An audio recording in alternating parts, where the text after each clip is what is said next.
היי, אני הקטור ברבי, קולוריסט, איש פוסט ומומחה תמונה וצבע. ואני מאוד שמח להזמין אתכם לשיעור קצר על דווינצ'י ריזולב. בואו נדבר על קונטרסט. קונטרסט, או ניגודיות בעברית, זה מסוג המונחים האלה שכמעט כולם מכירים. כמעט כולם נתקלו בו, בין אם בדיבור בשפה או בין אם באיזושהי אפליקציה לעיצוב תמונה בסמארטפון, תוכנה רצינית יותר לעיבוד תמונה, או סתם בתפריט של טלוויזיה ב-30-40 שנים האחרונות. אם נציץ בוויקיפדיה, אז נגלה שניגודיות היא הבדל במאפיינים חזותיים אשר גורם לעצמים להיות נפרדים מסביבתם. הניגודיות מתבטאת בהבדל בתאורה ובצבע בין עצם לעצם בשדה הראייה או בתמונה.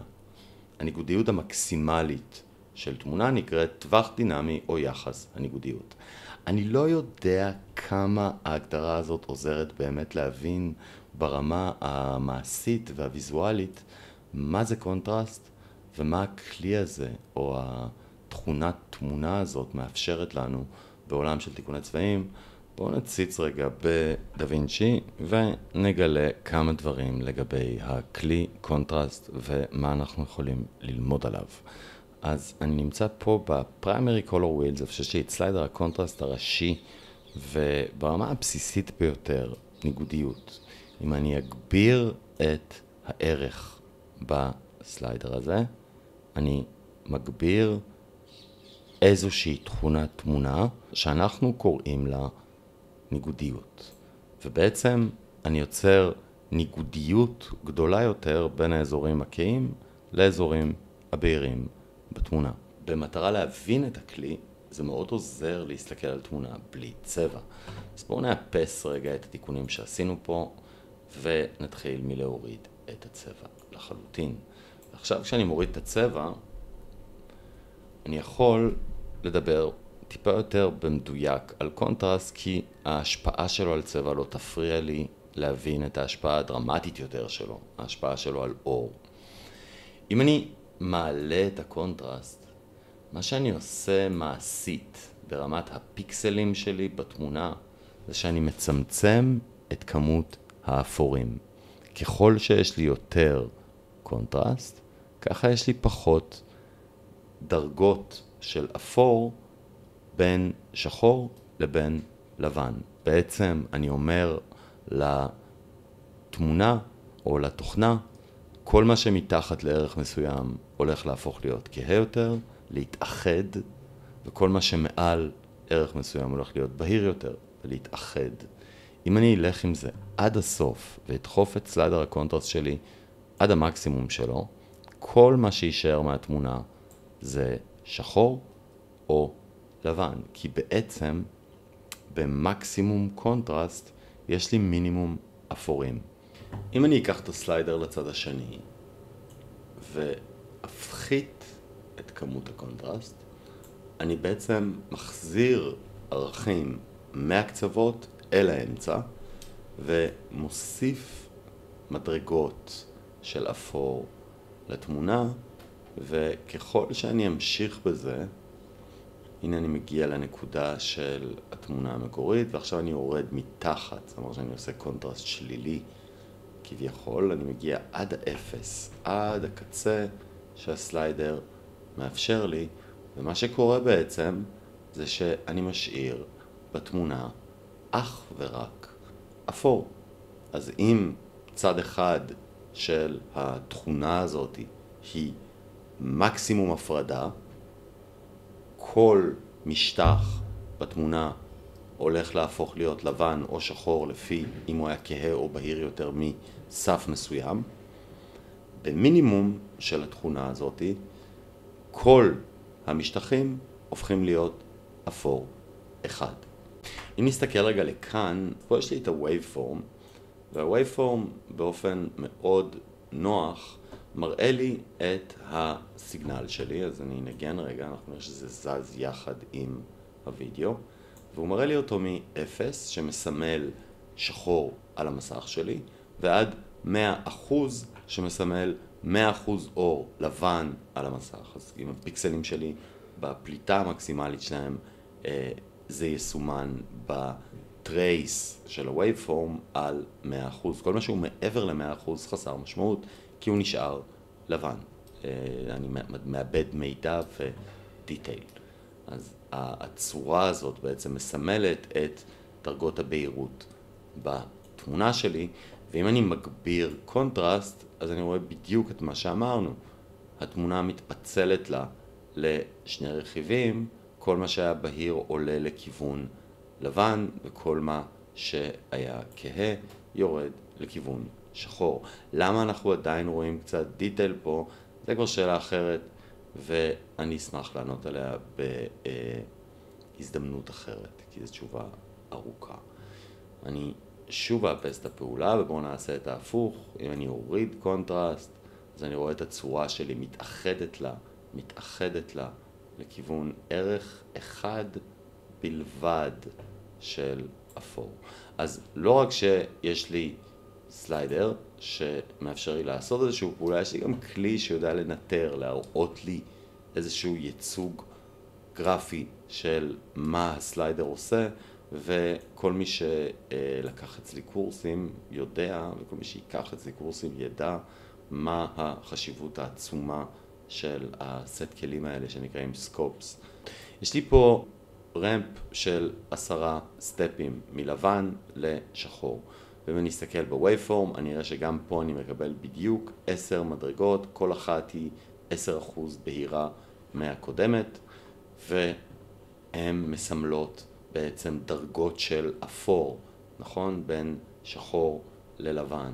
אז אם אני אגביר קונטרסט על השוט הזה, לאט לאט כל המדרגות האלה או שיהיו לבנות או שיהיו שחורות. אנחנו גם רואים שזה לא בדיוק קורה מהאמצע לפי המיקום של הקו הזה, ומקבלים בסופו של דבר תוצאה בה יש לי רק שחור ולבן. כמובן אם נעשה הפוך, אנחנו לאט לאט נאחד מדרגות עד שהכל יתיישר לו לקו אחד. אוקיי, אז עכשיו אנחנו יודעים מה קונטרסט עושה ברמה הוויזואלית. הוא מגביר או מקטין את כמות האפורים שיש לי בתמונה, ובעצם דוחק לקצוות את האזורים הבהירים והכהים מסף מסוים, או מקרב אותם אל הסף הזה לפי הכיוון שאנחנו משתמשים בסליידר. חשוב לי לציין רגע שזה לא שקונטרסט לא משפיע על צבעים. יש לו השפעה על צבע, וזו השפעה שגם מאוד דומה לרוויה. אז אם נסתכל רגע על שוט לדוגמה, וניקח סקופ שיותר מתאים לבחון שינויים בצבע, שנקרא וקטור סקופ, ברגע שנעלה קונטרסט, נגלה שהסקופ שלנו משתנה, ושהתמונה נראית לא רק קונטרסטית יותר, אבל שגם הצבעים קופצים החוצה ונראים רבועים יותר. למה אני אומר נראה כמו רוויה? בגלל שההשפעה של קונטרסט הצבעים היא לא אחד לאחד השפעה של רוויה, ואם נסתכל על איך נראית התמונה כשהיא רבויה יותר, אז נראה מיד שהיא נראית אחרת. הקונטרסט ישפיע על הצבעים באזורים שונים, בצורות שונות, בצורה שמזכירה רוויה. אז עכשיו שאנחנו יודעים מה קונטרסט עושה, בואו נסתכל עליו על כמה שוטים ונדבר על איזושהי מגבלה שיש בכלי הזה, שאולי גורמת לנו לעבוד איתו בצורות מסוימות. כל עוד החלוקה של הטווח הדינמי בשוט שלנו היא שווה ומתפזרת היטב מהכהים ועד הבהירים, אז הפעולה של קונטרסט יכולה בהחלט לייצר תוצאה מאוד מחמיאה. הנה השוט שלנו לפני ואחרי, ואם אנחנו רוצים תמיד לדחוף קצת יותר, אנחנו יכולים תוך כדי שאנחנו מרימים קונטרסט להוריד מעט רוויה, כדי לפצות על פעולת הצבע, או שבהמשך אני אראה עוד דרכים להתגבר על זה. אבל בכל מקרה, שוט שההתחלה שלו היא מאוזנת יחסית מבחינת טווח דינמי, ייתן לנו תוצאות סבירות ואפילו יפות מאוד עם כלי הקונטרסט. הוא בעצם יעשה את מה שאנחנו מתכננים שהוא יעשה. הבעיה מתחילה כשיש לנו שוטים שהם פחות מאוזנים. למשל, שוט שהוא קצת כהה, ורוב הפיקסלים, אני יכול לראות פה בסקופ, בווייפורם שלי, רוב הפיקסלים בשוט הזה נמצאים מתחת לקו 50%, חלק קטן מהם, ההיילייט פה מאחורה, הכתף שלה נמצאים מעל, וברגע שאני ארים קונטרסט, ולא משנה מה אני אעשה עם הרוויה, אני אגלה שאני מקבל תוצאה פחות מחמיאה, כי הרבה מדי מהתמונה יורד לקיים, ומעט מדי מהתמונה עולה לבהירים. אם נסתכל על השוט הזה, ואני ארים את סליידר הקונטרסט, במקרה הזה יותר מדי פיקסלים עוברים מעל לאזורים המחמיאים, ואני מוצא את עצמי מוגבל בגלל הטווח הדינמי הראשוני של השוט.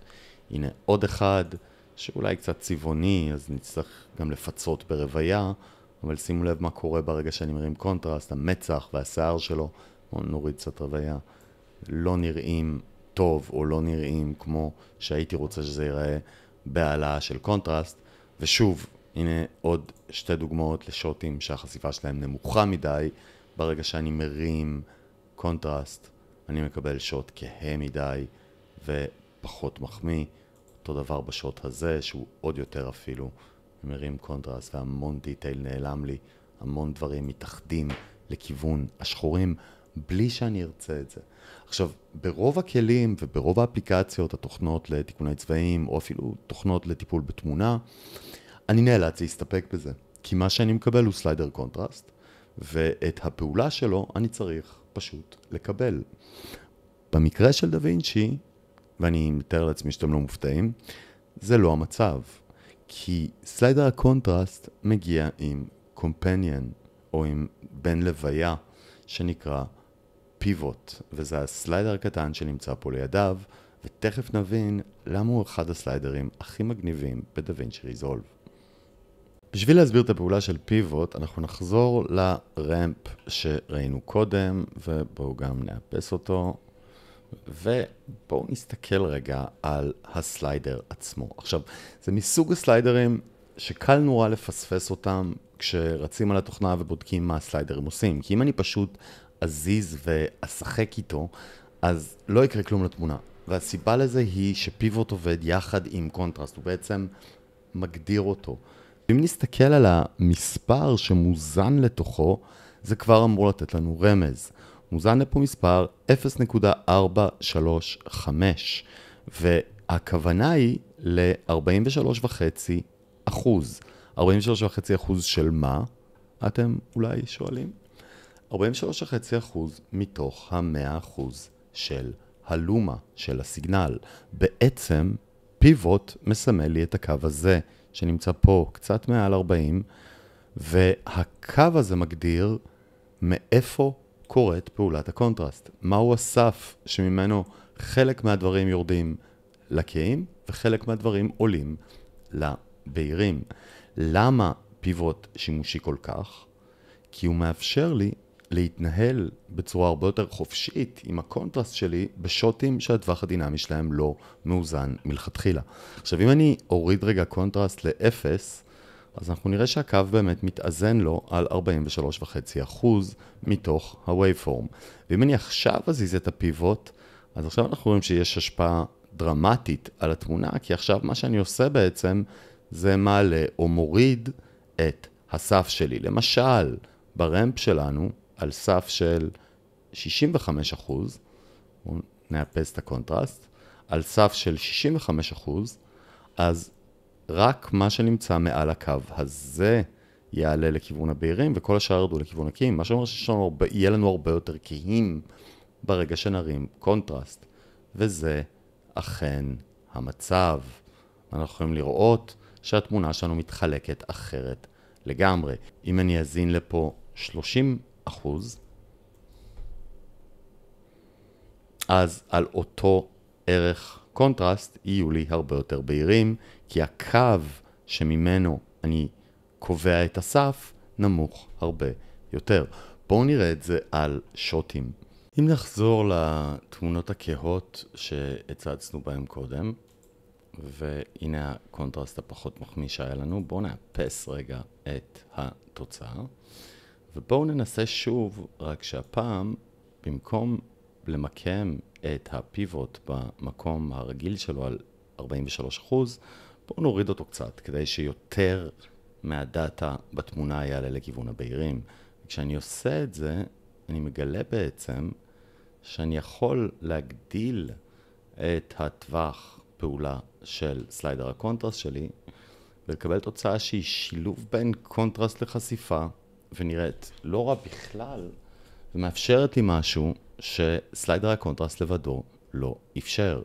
בואו נסתכל רגע לפני ואחרי, בואו נאפס רגע את הפיבוט כדי להבין איך זה היה נראה על קונטרסט גבוה עד כדי כך, אם פיבוט היה רגיל, לא משהו שאנחנו רוצים בשוט שלנו. כנ"ל לגבי השוט הכהה הזה, שאני גם מאפס, ובואו שוב נוריד את הפיבוט, בואו נתכנן הפעם, נגיד שאנחנו רוצים את הפיבוט באזור ה-20%. אני אוריד אותו לאזור ה-20%, ואני ארים קונטרסט, ועכשיו אני יכול לראות שאני מקבל תוצאה הרבה יותר מעניינת, הרבה יותר קולנועית, מאשר מה שקיבלתי עם הפיבוט במקור, שהיה חשוך מדי ולא מחמיא בכלל לשוט. זה לא מסתיים שם, אני יכול להמשיך ולהוריד עוד קצת, להמשיך לחפש בתוך השוט את הרגע הזה או את המקום הזה שהייתי רוצה. בצד השני של זה, אז הנה השוטים הבהירים מדי, אני יכול כמובן להרים את הפיבוט שלי גבוה.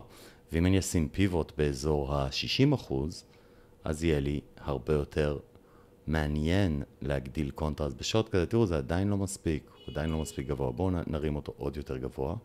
שימו לב מה קורה פה. אני מקבל איזושהי השפעה שנראית כמו הורדה של חשיפה משולבת עם קונטרסט. אולי בשוט כזה שיש בו הרבה מאוד אדום, כדאי גם להוריד קצת רוויה כפיצוי, אבל חד משמעית אני יכול להגיע הרבה יותר רחוק עם הקונטרסט שלי, בזכות זה שאני מרים את הפיבוט, ואם הייתי מחזיר רגע את הפיבוט לרגיל, אני מקבל תוצאה שהיא קצת קשה מדי. שוב, על פיבוט של 85%, יש לי עניין בשוט הזה.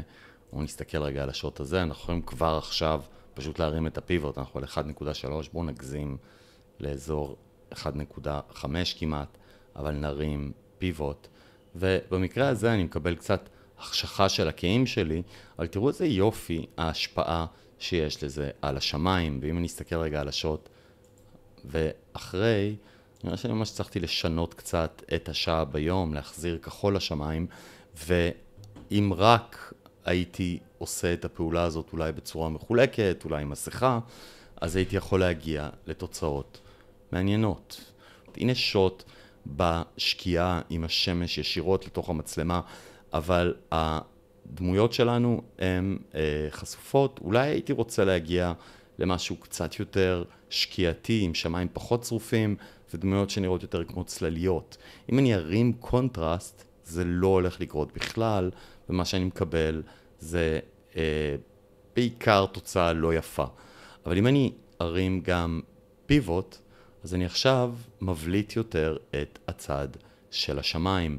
וכן, ההרגשה היא שהרוויה קצת נתחסה, אז אני יכול גם בהתאם להוריד רוויה, אבל שימו לב כמה מעניינת התוצאה הזאת מבחינת מה שעשינו לשוט, לעומת מה שהיה לנו להתחיל איתו. ואין לי ספק שמצבים כאלה של שקיעה או בקלייטים שבהם רוצים סילואטה, שבהם רוצים שהדמות תראה כמו צללית, הם משהו שאתם נתקלים בו. שוט כזה מצד שני, שהוא כהה ומצולם באיזושהי חשיפה מוזרה, בשעה מוזרה, קשה להגיד אם זה זריחה או שקיעה או ערב או מוקדם מאוד בבוקר. אני רק יכול להגיד שברגע שאני מרים קונטרסט, אז השוט מקבל איזשהו אפיון של לילה. אני גם מוריד קצת רוויה בהתאם, אבל ברגע שאני מוריד פיבוט, פתאום השוט נראה גם באותה מידה קצת יום. ושוב, השילוב של הכלים האלה, קונטרסט ופיבוט, מאפשר לי לעשות איזשהו חיפוש בתוך השוט שלי, ולראות מה בדיוק הייתי רוצה ממנו, בואו נראה את זה עם פיבוט ב-100%, אני הופך את זה למשהו הרבה יותר חשוך והרבה יותר לילי. אני אוהב להראות גם דוגמאות כאלה. יש לי פה את החדר מקלחת עם הזוג הזה, ויש לי פה צד אחד מואר יותר וצד אחד חשוך יותר, וזה אומר בעיקר שהסיגנל שלי נראה אחרת בשתי הצדדים. מה שאומר שהפעולת קונטרסט שלי עלולה להיות מאוד לא אחידה. אם אני ארים קונטרסט, זה יראה קיצוני יותר בצד שלה מאשר בצד שלו. ואם אני אעשה את זה עם הורדת פיבוט, אז הצד שלו יוחשך מאוד, והצד שלה אולי יראה טוב, אבל מה זה עוזר לי כשהצד שלו לא נראה טוב?